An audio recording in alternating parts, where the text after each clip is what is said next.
Normal லெவலில் இருக்கிற அந்த வீடியோ குவாலிட்டியை நான் எப்படி 4K லெவலில் எடிட் பண்ணேன் அப்படின்றத நான் உங்களுக்கு சொல்லித்தரேன். நம்ம சேனலை நீங்கள் சப்ஸ்கிரைப் பண்ண பார்த்தீங்கன்னா சப்ஸ்கிரைப் பண்ணிக்கிங்க. டைம் வேஸ்ட் பண்ணாமல் வீடியோக்குள்ளே போகலாமா?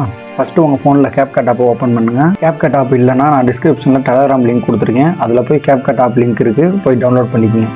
ஓகேங்க, இப்போ வந்து வீடியோ வந்து CapCutக்குள்ளே வந்து இம்போர்ட் பண்ணுங்கள். இம்போர்ட் பண்ணிட்டு வீடியோ கிளிக் பண்ணிட்டு ஸ்க்ரால் பண்ணுங்கள். ஸ்க்ரால் பண்ணிங்கன்னா அட்ஜஸ்ட் ஆப்ஷன் இருக்கும். அதில் வந்து நான் வந்து இப்போ வீடியோவில் காட்டுற மாதிரி கிராஃப்ன்ற ஆப்ஷனில் போய்ட்டு 4 கலர் இருக்கும். 4 கலரையுமே நான் வீடியோவில் சேஞ்ச் பண்ணுற மாதிரி சேஞ்ச் பண்ணிடுங்க. அதாவது கீழே ஃபஸ்ட்டு லைன் வந்து மேலே எழுத்து விட்டு பின்னாடி இருக்கிற லைன் வந்து கீழே எழுத்து விட்ருங்க. அவ்வளோதான், இதே மாதிரி 4யுமே பண்ணிடுங்க. கிராஃபை நான் சொன்ன மாதிரி கம்ப்ளீட் பண்ணிட்டு வெளியே வந்தீங்கன்னா வீடியோ ஃபைட் இருக்கும், அதை வந்து டச் பண்ணி மேலே வந்து சர்ச் பார் இருக்கும். அதில் வந்து நீங்கள் வந்து பிளர் அப்படின்ற வந்து சர்ச் பண்ணுங்கள். சர்ச் பண்ணிங்கன்னா உங்களுக்கு இந்த மாதிரி நிறைய ஆப்ஷன் வரும். அதில் வந்து நான் ஸ்க்ரீனில் டச் பண்ணுற பார்த்தீங்கன்னா அந்த ஆப்ஷன் டச் பண்ணுங்கள். டச் பண்ணி அந்த எஃபெக்ட்டை வந்து வீடியோ ஃபுல்லாக வந்து இன்க்ரீஸ் பண்ணி வச்சுருங்க. ஃபஸ்ட்டு வீடியோ டவுன்லோட் பண்ணுங்கள். நம்ம வீடியோவை சேவ் பண்ணிவிட்டு அதுக்கப்புறம் வந்து நம்ம ஆல்ரெடி இப்போ நம்ம எடிட் பண்ண பார்த்திங்களா, அதோட ஓல்டு ஃபுட்டேஜ் இருக்கலாம், அதை வந்து நீங்கள் இம்போர்ட் பண்ணிட்டு அதுக்கு மேலே வந்து நம்ம எடிட் பண்ண ஃபுட்டேஜையும் ஓவர்லேயில் செட் பண்ணிட்டு அதை அதுக்கேற்ற மாதிரி ஜூம் பண்ணுங்கள். கரெக்டாக ஜூம் பண்ண முடியல அப்படின்னா கீழே வந்து ஸ்க்ரால் பண்ணி பார்த்தீங்கன்னா பேசிக்ன்ற ஆப்ஷன் இருக்கும். அதில் வந்து ஸ்கேல் அப்படின்ற ஆப்ஷன் இருக்கும், அது 100ல் வச்சுக்கோங்க, கரெக்டாக வந்துடும்.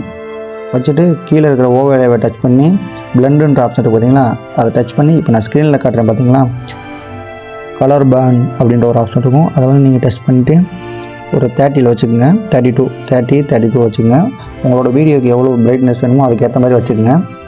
வச்சுட்டு இப்போ வந்து ஒரு ஒயிட் கலர் ஃபோட்டோ வந்து நீங்கள் உள்ள ஓவர்லேயில் இம்போர்ட் பண்ணிட்டு அதை ஃபுல்லாக இழுத்து விட்ருங்க. இந்த வீடியோ ஃபுல்லாக இழுத்து விட்டு அதில் வந்து ஓவர்லே அப்படின்ற ஆப்ஷன், டார்க்கன், இந்த ரெண்டில் ஏதாவது ஒன்று ஓவர்லேவே கொடுங்க. அப்போ தான் கொஞ்சம் நல்லாயிருக்கும் பார்க்குறதுக்கு. அதில் வந்து அதுலேயும் வந்து உங்களுக்கு ஏற்ற மாதிரி எவ்வளோ இது வேணுமோ வேல்யூ வேணுமோ அதை வந்து நீங்கள் செட் பண்ணிக்கங்க.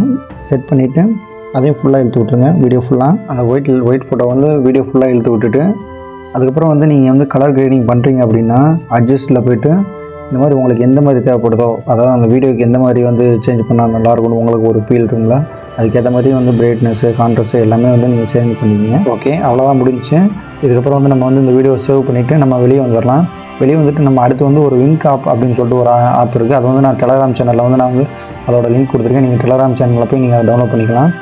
இதான் அந்த விங்க் ஆப். இந்த ஆப்பில் வந்து நம்ம வந்து full HD ultra full HD touch பண்ணி நம்ம வீடியோ வந்து இம்போர்ட் பண்ணோம்னா வீடியோ வந்து கொஞ்சம் நேரம் ப்ராசஸ் ஆகும். ப்ராசஸ் ஆகிட்டு கம்ப்ளீட் ஆகி முடிச்சோடனே வீடியோ வந்து இந்த மாதிரி தான் இருக்கும். இந்த வீடியோ உங்களுக்கு பிடிச்சிருந்தா நம்ம சேனலை சப்ஸ்கிரைப் பண்ணிங்க. ஓகே, நெக்ஸ்ட் வீடியோவில் பார்க்கலாம். Tata, bye bye.